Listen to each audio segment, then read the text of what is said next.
Intuitivamente, tendemos a pensar que, se uma reação ocorre com diminuição da energia livre total do sistema, ela tende a ser completa, com a total transformação do reagente em produto. Vamos mostrar que nem sempre é isso que ocorre. E tomaremos como exemplo a isomerização do N-butano a isobutano. Essa reação ocorre com uma diminuição do valor da energia livre de Gibbs de 2,26 kJ por mol. Como o que nos interessa é o valor absoluto da diferença de energia livre entre o produto e o reagente, podemos considerar que a energia livre de Gibbs relativa para 1 mol de butano é zero e para 1 mol de isobutano é menos 2.260 joule. Assim, quanto mais a reação avançar em direção ao produto, menor deve ser a energia livre de Gibbs total do sistema. Entretanto, ao se realizar a reação, observa-se que ela não avança até o fim, formando uma mistura que contém N-butano e isobutano em uma proporção de 0,287 para 0,713. Repare que, na referência citada na página anterior, os valores estão diferentes devido a um erro de digitação. Como então explicamos este aparente paradoxo? Simplesmente porque consideramos somente a variação de energia livre de Gibbs devida à transformação do reagente em produto. Assim, a energia livre de Gibbs das moléculas isoladas é maior do que a energia livre de uma mistura de reagente e produto, uma vez que a mistura possui uma maior entropia.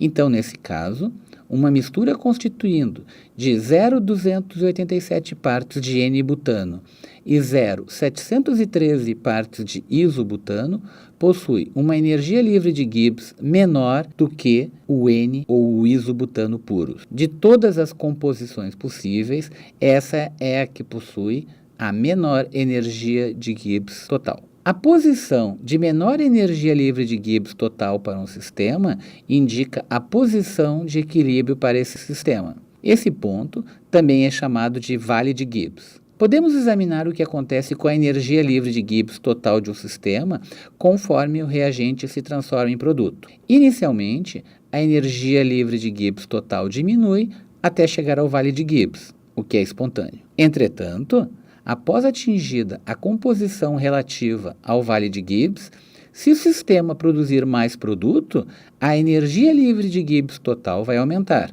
o que não é espontâneo, como já vimos. O mesmo pode ser dito para reações em que a variação líquida de energia livre de Gibbs total é positiva. Devido à mistura, há uma queda inicial na energia livre de Gibbs total. Claro que essa componente de mistura só é significativa quando o valor de ΔG da reação não for muito pronunciado. Temos agora tudo o que precisamos para mostrar que termodinâmica e equilíbrio químico estão relacionados.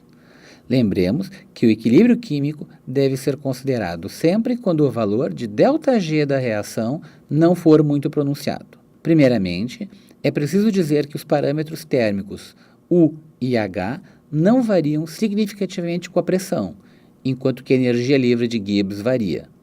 Vamos calcular essa variação de energia livre de Gibbs quando um gás tem a sua pressão isotermicamente variada de P1 a P2, ou seja, uma expansão ou uma compressão isotérmica. A variação de energia livre de Gibbs será a diferença entre a energia livre de Gibbs final e a inicial.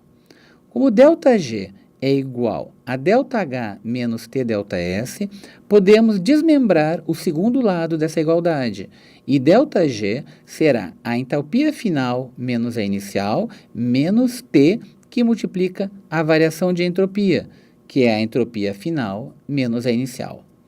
Como a variação de entalpia é nula, temos que a variação de energia livre de Gibbs associada à variação de pressão de um gás é igual a menos TΔS. Mas anteriormente, vimos que a variação de entropia associada a uma variação de pressão de um gás ideal era NR logaritmo de P1 sobre P2.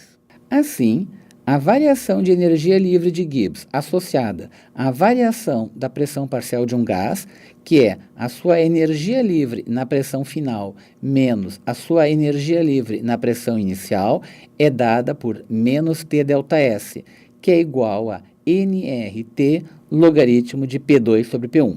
Se quisermos agora explicitar a variação da energia livre de Gibbs molar para esta compressão ou expansão isotérmica, dividimos tudo por N e vemos que ela é igual a RT logaritmo de P2 sobre P1.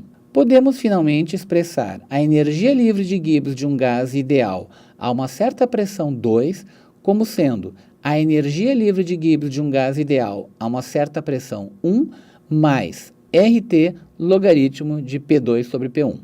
Então, para 1 mol de um gás ideal, cuja pressão varia de 1 bar a uma pressão P, a energia livre de Gibbs será o seu valor a 1 bar, energia livre de Gibbs molar padrão, mais RT logaritmo de P sobre 1, que podemos não escrever, mas não esquecer, uma vez que só existem logaritmos de números adimensionais.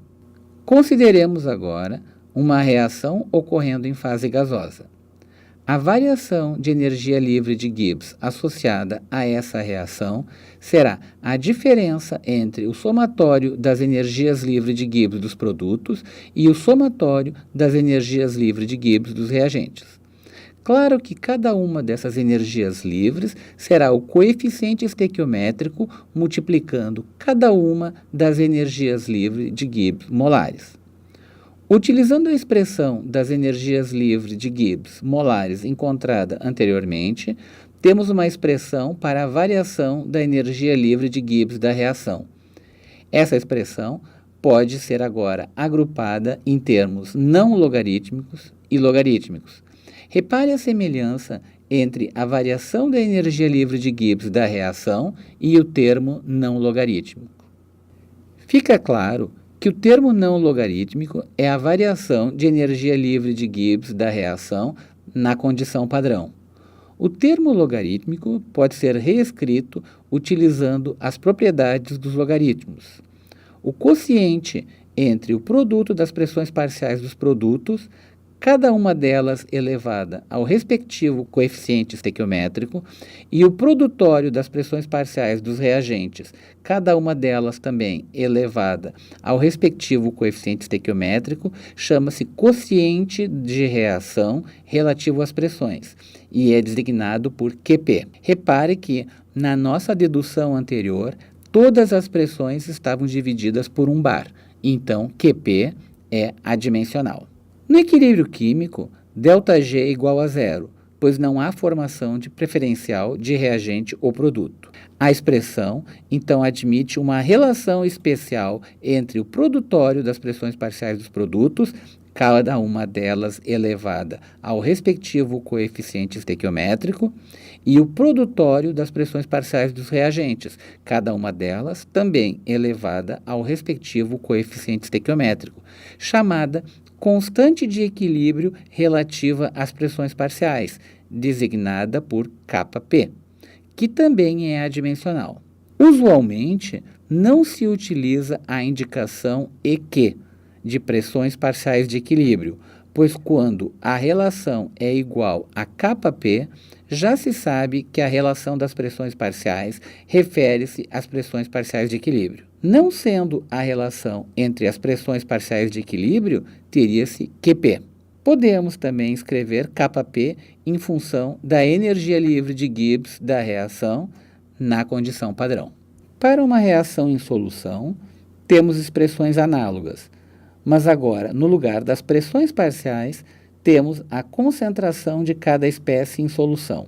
A relação entre o produtório das concentrações dos produtos, cada uma delas elevada ao respectivo coeficiente estequiométrico, e o produtório das concentrações dos reagentes, cada uma delas também elevada ao respectivo coeficiente estequiométrico, chama-se quociente de reação relativo às concentrações, QC, que também é adimensional. Analogamente, no equilíbrio, tem-se que ΔG é zero e QC tem o valor especial Kc, chamada constante de equilíbrio relativa às concentrações. A constante de equilíbrio relativa às concentrações também pode ser relacionada à variação de energia livre de Gibbs padrão por uma expressão análoga à dos gases. Entretanto, ΔG padrão agora refere-se à variação de energia livre de Gibbs na condição padrão para a solução, que é a solução em que todos os solutos têm concentração igual a 1 mol por litro. Na próxima unidade, trataremos do equilíbrio químico e suas particularidades.